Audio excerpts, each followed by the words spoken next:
ইয়া আইয়ুহাল্লাযীনা আমানু, হে মুমিন সকল, ও ঈমানদাররা, ও আমার বান্দারা, যারা রবকে রব বলে স্বীকার করো, আমার রাসূলকে রাসূল বলে স্বীকার করো, নিজেকে মুমিন বলে দাবি করো, শুনে রাখো, শুনে রাখো, ইয়া আইয়ুহাল্লাযীনা আমানু সাল্লু, তোমরাও কি করো? দুরূদ শরীফ পাঠ করো, আলাইহি ওয়া সাল্লিমু তাসলিমা। তোমরা কি করো? আমার নবীর উপরে দুরূদ পাঠ করো এবং আমার নবীর শানে তোমরা কি করো? সালাত পাঠ করো, দুরূদ শরীফ তেলাওয়াত করো বেশি বেশি পরিমাণে। এজন্য এই আমলটা, এই দুরূদ শরীফ পাঠের আমলটা আল্লাহ করেন কিনা? আল্লাহ করেন, ফেরেশতা মণ্ডলীও করেন এবং মুমিন সকল সবাই করেন। অতএব এই আমলটা সকলেই করে এবং এটা আমাদের জন্য লাজেম। এটা আমাদের জন্য কি? লাজেম, বাধ্যতামূলক, এটা লাগবে। যে ব্যক্তি জীবনে একবার দুরূদ শরীফ পাঠ করে না, ওই ব্যক্তি কখনো মুমিন হতে পারে না। যে দুরূদ পড়ে না, সে কি মুমিন হতে পারে না। এজন্য আমাদের বেশি বেশি পরিমাণে দুরূদ শরীফ পড়তে হবে।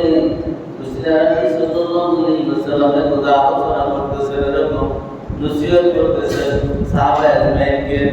এমন সময় রাসূলুল্লাহ সাল্লাল্লাহু আলাইহি ওয়াসাল্লাম বলেন আমিন, আবার কিছুক্ষণ চুপ থাকলেন, আবার বললেন আমিন, আবার কিছুক্ষণ চুপ থাকলেন, আবার বললেন আমিন।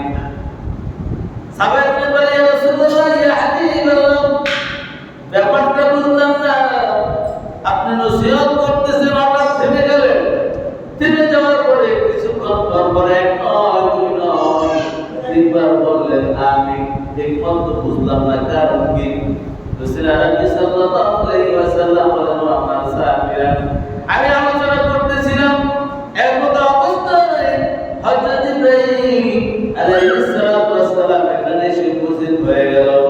জিবরাইল আলাইহিস সালাম এসে বলল, ইয়া রাসূলুল্লাহ, ইয়া হাবিবাল্লাহ, আপনার উম্মতের ভিতরে যে ব্যক্তি রমজান মাস পাইল কিন্তু জিন্দেগীর গুনাহ মাফ করাইতে পারল না, আমলের পরিধিটা বাড়াইতে পারল না, আগে যেরকম অবস্থায় ছিল এখনো সেই অবস্থায় আছে, আমলের কি নাই, কোনো পরিবর্তন আসে না। এরকম আছে না? আমাদের ভিতরে অসংখ্য লোক আমরা আছি, রমজান বছর আমাদের রমজান আসে, আবার রমজান চলে যায়, আমি যেই লাভ সেই করি, আমি যা আছি তাই, আমার আমলের ভিতরে কোনো পরিবর্তন নাই, আমি গুনার কাজ করে যাচ্ছি, গুনাহ থেকে ফিরে আসতেছি না, আমি আমার নেক আমলটাকে বাড়ানোর চেষ্টা করতেছি না, গুনাহ থেকে ফিরতেছি না, একই অবস্থা চলছে। জিবরাইল বলে, ইয়া রাসূলুল্লাহ, ইয়া হাবিবাল্লাহ, রমজান মাস পাইল কিন্তু জিন্দেগীর গুনাহ মাফ করাইতে পারল না, আমলের পরিধি বাড়াইতে পারল না, নেক আমল বাড়াইতে পারল না। ইয়া রাসূলুল্লাহ, ইয়া হাবিবাল্লাহ, আপনার ওই উম্মতটা ধ্বংস হইয়া যায়, উম্মত কি হয়ে যায়? ধ্বংস হইয়া যায়। আমি বললাম আমি, জিবরাইল দোয়া করছে ওই উম্মত ধ্বংস হয়ে যায়, আল্লাহ বলছে আমিন। সন্দেহ আছে? সন্দেহ আছে?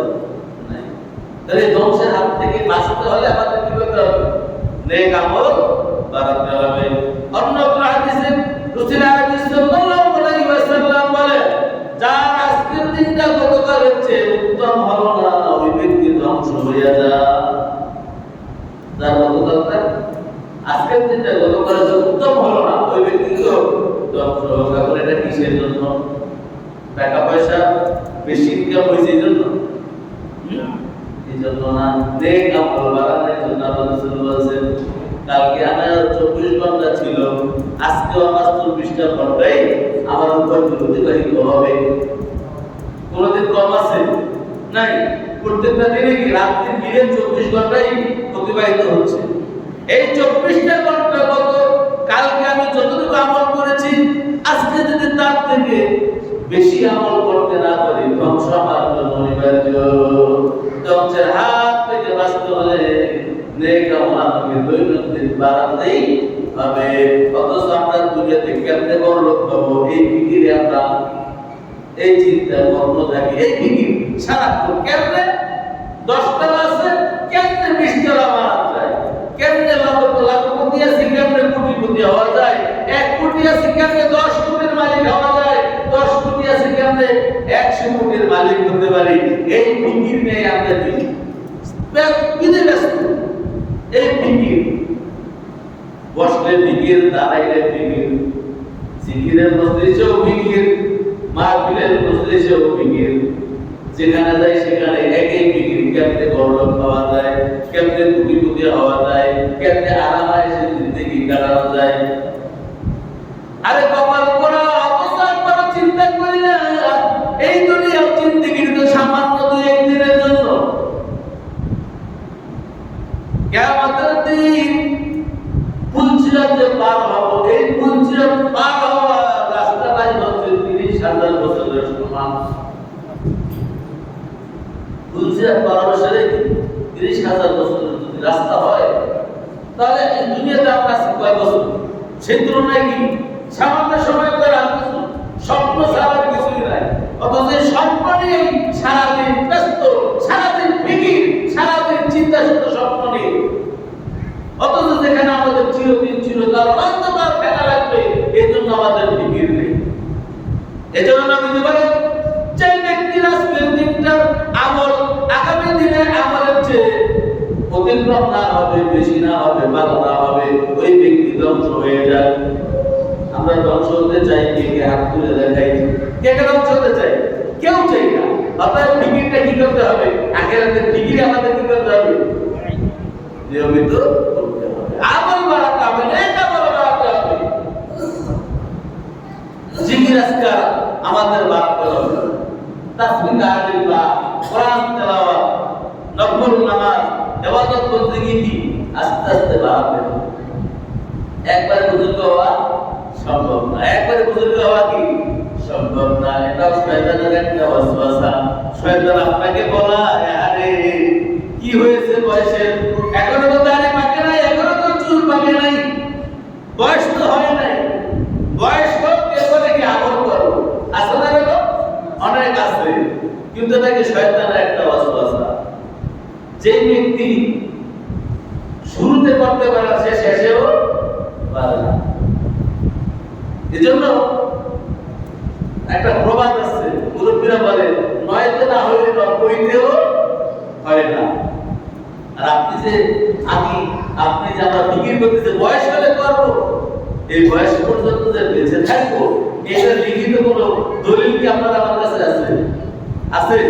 কারো কাছে নাই। তাহলে কেমনে বলি যে আজকে না কালকে করবো?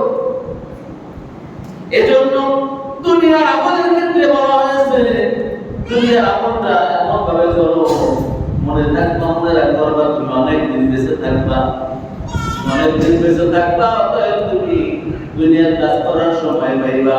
কিন্তু আখিরাতের ক্ষেত্রে আল্লাহ নিয়ে বলেন, আখিরাতের ক্ষেত্রে তুমি এমন ভাবে জীবন যাপন করবা মনে করবা মিন হাদিল ওয়ালি, তোমার শাহাদাত তোমার যত নিকটে, মৃত্যু তার চাইতেও আরো নিকটে। তোমার শাহাদাত তোমার যত কাছে, মৃত্যু তার চাইতেও কাছে। অতএব নেক আমলটা করার ক্ষেত্রে আরো কি হও? মজবুত হও, আরো অগ্রগামী হও, আরো তাকওয়ার সাথে, ইয়াকিনের সাথে, ইস্তেকামাতের সাথে আখিরাতের কাজগুলি করো। কিন্তু আমরা কি ইমানও ভুলে যাই। যখন শুনি তখন ইমানের পরিধি বেড়ে যায়। আবার কি যে সেই লোহা গরম হইলে কামার যা মনে চায় তাই বানায়, কিন্তু লোহাটা যখন ঠান্ডা হয়ে যায় তখন কি বাড়িতে বলে যে সেই আমাদের মধ্যে সেই হয়ে যায়। আমার বন্ধুরা, আমাদেরকে আমল বাড়াতে হবে। আমার মেয়েরা রাসূল আকরাম সাল্লাল্লাহু আলাইহি ওয়াসাল্লাম আমার সাহাবীরা এই মাত্র জিবরাইল এসে উপস্থিত হয়ে আমাকে বলল, ইয়া রাসূলুল্লাহ, ইয়া হাবিবাল্লাহ, যে ব্যক্তি রমজান মাস পাইল, যে দেখে নামাজ পড়াইতে পারলো না, বেশি বেশি নেক আমল করতে পারলো না, ওই ব্যক্তি ধ্বংস হয়ে যায়। আমি বললাম আমিন। দ্বিতীয়বারে জিবরাইল বলে, ইয়া রাসূলুল্লাহ, ইয়া হাবিবাল্লাহ, যে ব্যক্তির কাছে তার মা বাবা